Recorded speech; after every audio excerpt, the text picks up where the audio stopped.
തൃപ്പൂണിത്തുറ ഉദയം പേരൂരിൽ നിരവധി പേരെ കടിച്ചെന്ന് സംശയിച്ച് പിടികൂടിയ തെരുവ് നായ ചത്തു. നായ്ക്ക് പേയ് വിഷബാധ സ്ഥിരീകരിച്ചിട്ടുണ്ട്. പ്രദീപ് ജോസഫ് വിവരങ്ങളുമായി ചേരുന്നുണ്ട്. പ്രദീപ്, ഒരു ആശങ്കയാണല്ലോ.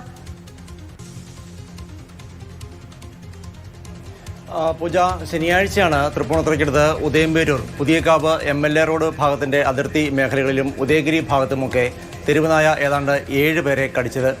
സ്ത്രീകളും കുട്ടികളും ഉൾപ്പെടെയുള്ളവർക്കാണ് കടിയേറ്റത്. വീട്ടുമുറ്റത്ത് മുറ്റമടിച്ചുകൊണ്ടിരുന്ന സ്ത്രീക്ക് ഉൾപ്പെടെ കടിയേറ്റ് ഇവരുടെ തലയുടെ ഒരു ഭാഗം ഏതാണ്ട് പൊളിഞ്ഞു മാറിയ സ്ഥിതിയിലാണ്.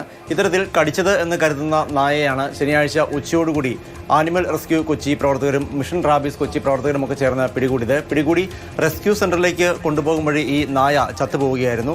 പിന്നീട് ഇതിനെ പോസ്റ്റ്മോർട്ടം നടത്തി. അതിനുശേഷം ഉദയംപേരൂർ പഞ്ചായത്തിൽ വിവരം അറിയിച്ചു. തുടർന്ന് നായയുടെ ജഡം ഇന്നലെ ഉച്ചയ്ക്ക് ശേഷം കുഴിച്ചിടുകയും ചെയ്തു.